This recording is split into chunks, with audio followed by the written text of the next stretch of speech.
Oops, sorry. This is skip 20. This is a heads up on my DIY.DTG UV printer projects for the summer. This is at R2000 that you may have remembered I was working on building it as a Ryzen platform like a CNC router table. But it's got startup problems. So I picked up another one off eBay for $35. They take the print heads out of them and sell them for $1,200 on eBay and sell the rest of it for $35. So I took the print head out of the first one and put it into this one. I followed this by the videos by UFO printer and made the required modifications.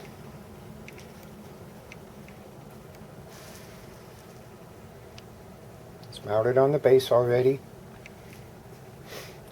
This is a ASF drive assembly that I made before. Plugging it into this one. The ribbon cable's a little short to reach, so I haven't gotten there. Now we do a little spin around. I got my inks in it, started it up, shut it down, and tore it apart. There's my overflow tubes. The only thing I didn't do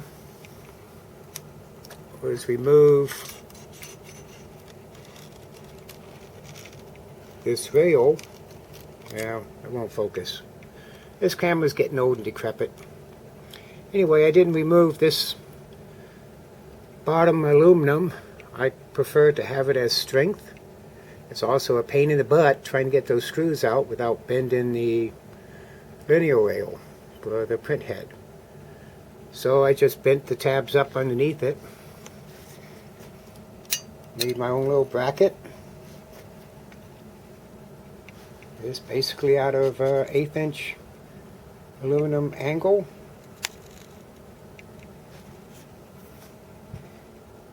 There's my PE switch, the one that's always a pain in the butt. Depending on where I mount this, I'll need to move this sensor down into this corner over here. So this is one of the projects. This will be built on a platform with a moving table. Very small adjustment height, and might even end up using this lap scissor jack I got. It's an 8x8 by 10 inch height, and it would do t-shirts, textile ink, stuff like that. And we got the big project over here. This is an Epson 4880. Oop, can't do that. And it's got the center all removed.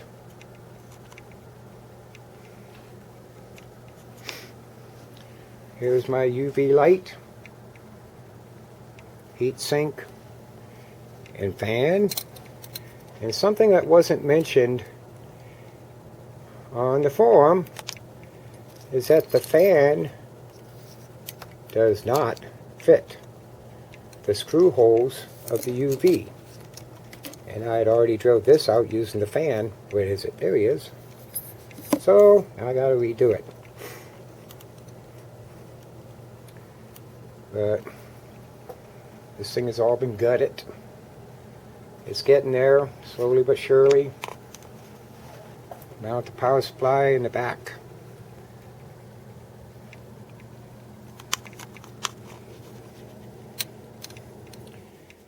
And it does start up. Of course, it says AFS, yeah, whatever. Sheet feeder is screwed up. He's mounted down inside there. Let me move this manual. That's a little hard. Hang on. Sorry.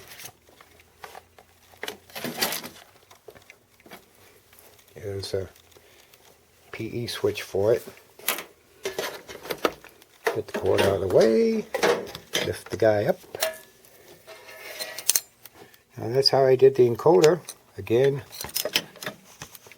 basically, I removed the plastic, bearing, bushing, whatever they want to call it. Cut the rod, put the bushing back in, and it's up and running. Now I did set this up, the AFS, or whatever you want to call it. And if I spin it at a certain way, I have actually been able to get the printer up to ready 3 times. However, I've probably tried it about 15. The print head has no modifications. This printer I picked up actually about a year, back in February. Drove up to the top of Virginia, just under DC, to pick it up one day, 2 days. And it's pretty darn clean. Print head was plugged. I used the paper towel with Windex, soaked it overnight. The head started working, soaked it overnight for another one, and it printed out about 5 or 6 sheets beautifully. So this is an Epson Pro 4880 Ultra Chrome. Leftover sensors. The bottle from my Viper, which I have given up on. I don't know how to pause this camera, so we're going to take a quick walk. Here's the CNC table I built over the summer.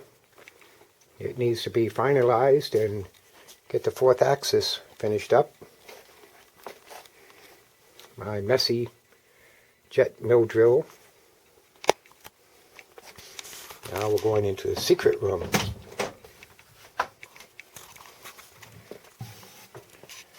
There's a DOD sign I made many years ago. It actually won 2nd place in a contest for my association. Here's a Delta 3D printer I built about a year ago. And this is another 3D printer which I put in the show the following year and brought it home, made a bigger case, larger screen, and it will have dual heads. And there's that pain in the ass stupid Viper I bought. And when I called them, the cool thing is, this thing is so old, serial number is 109. It's totally obsolete. So I tore the printer off. I'm thinking of putting that 4880 on here, and it will be a UV printer, not a textile.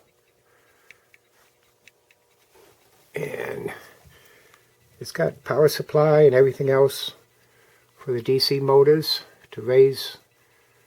It's sort of like a scissor jack raise, but it only goes up maybe 2.5 inch max.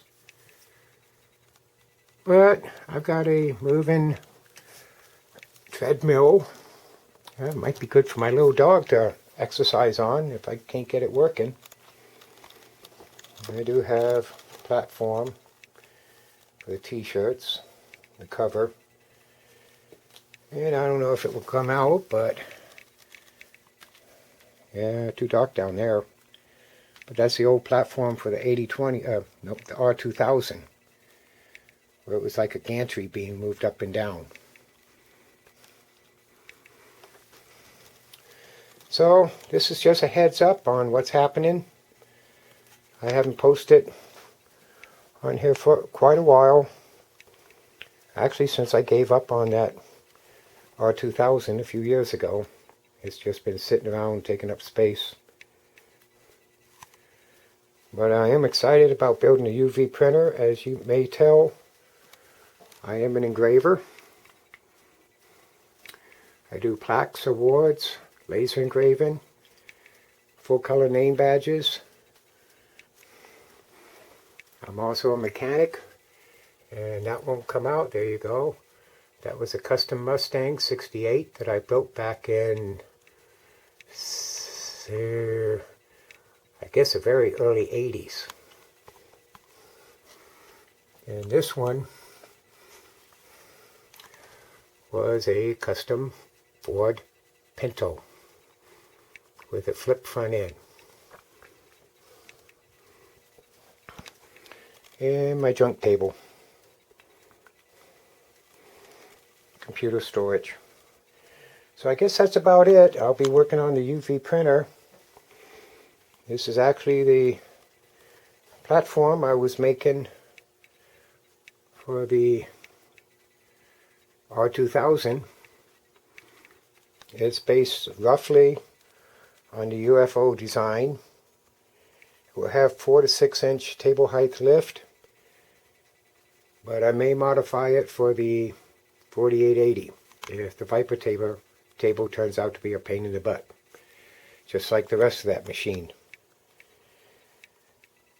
I replaced the motherboard on it, on the Viper. Originally it was actually coming up, but it wouldn't go to ready. Never did. Came up with all kinds of errors, which I eventually fixed some of them. And then it kept on saying top cover's open. So I ordered a new motherboard, put that in, and funny, it says the top cover's open also. The plug has been shorted on the board, and it actually got past that before, all the way up to checking cartridges. And, well, that's the history of my about close to $4,000 investment on a Viper, which I paid way too much of $3,000 for to begin with. And the guy said, oh, it's not recognizing the cartridges, but it does work. So I drove about 300, 400 miles to Memphis to pick it up. Then on my trip out to California, I stopped by and got the rest of the accessories that I was lucky enough to find in the attic and other places. But there is, I suppose, a benefit. I do have a white ink circulating system and the bottles for textile ink or whatever. So that will probably be going on the R2000. So that's it. I'm out of here. Have a good Christmas. I think it's sometime in the beginning of December right now, but anyhow, happy holidays. Bye.